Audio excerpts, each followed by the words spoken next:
इस पॉइंट में जो आपने अभी अभी बोला ना सक्रिय छिपाव, उसका मतलब उसके अंदर ही इसने 2 पॉइंट्स को अपने डिस्क्राइब कर रखा है। अब ये काफ़ी लंबा पॉइंट है, ये कोई छोटा मोटा पॉइंट नहीं है, ये अच्छा बड़ा पॉइंट है।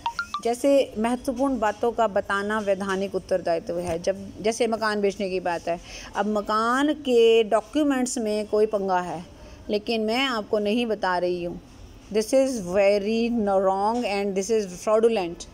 यहाँ पे दिक्कत हो सकती है। मैं आपको कोई चीज़ बेच रही हूँ और चोरी की है, दैट इज़ रॉन्ग। ठीक है। दूसरा सद्भावना वाले, सद्भावना वाला समझते हो, जहाँ पर ट्रस्ट बहुत बड़ी चीज़ है।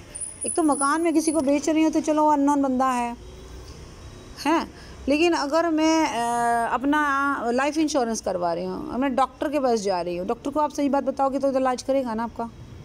लाइफ इंश्योरेंस करवा रही हूँ, मेरे को डायबिटीज़ की प्रॉब्लम है लेकिन मैं लाइफ इंश्योरेंस एजेंट को नहीं बता रही हूँ। अब आप कहोगे उसको बताने की ज़रूरत भी क्या है? बिल्कुल ज़रूरत है बेटे।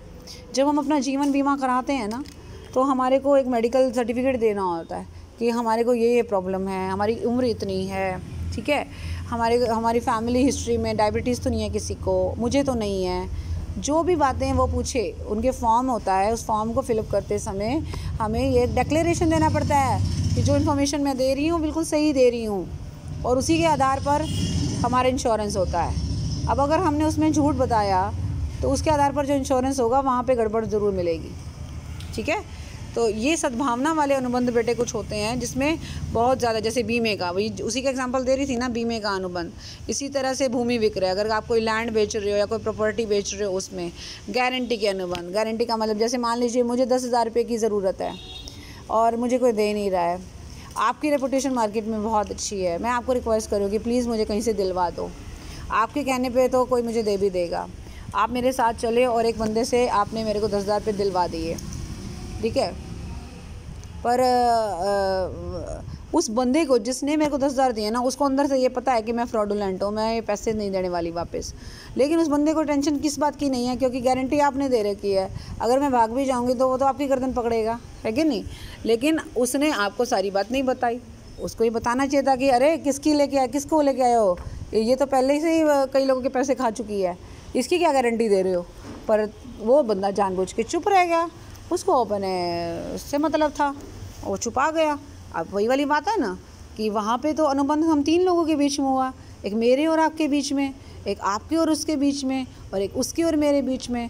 लेकिन गड़बड़ हो गई एक जगह कि मेरी रेपुटेशन के बारे में आपको बताना ज़रूरी था पर उसने आपको नहीं बताया, और उस चक्कर में आप फंस गए बेचारे। तो कल को मैं पैसे लेके भाग गई तो आपको पैसे देने पड़ेंगे, हो गया ना गड़बड़। तो ये बातें सारी किस पे बेस्ड है? सद्भावना पर। नेक्स्ट आ रहा है, जैसे अब इस सद्भावना की हम बात करें तो इसके अंदर इसने और बहुत सारे पॉइंट निकाल रखे हैं। वही पारिवारिक निपटारा, वही हो गया बीमा एंड भूमि विक्रय एंड गारंटी। इसको ना कुछ एग्जाम्पल है, कंपनी के अंश क्रय विक्रय संबंधी अनुबंध। आप कंपनी है, कंपनी के अंश खरीदते हो यानी शेयर्स खरीदते हो, तो आप क्या देखते हो, किस कंपनी के अंशों में आप पैसा लगाते हो, किस कंपनी के शेयर्स खरीदते हो।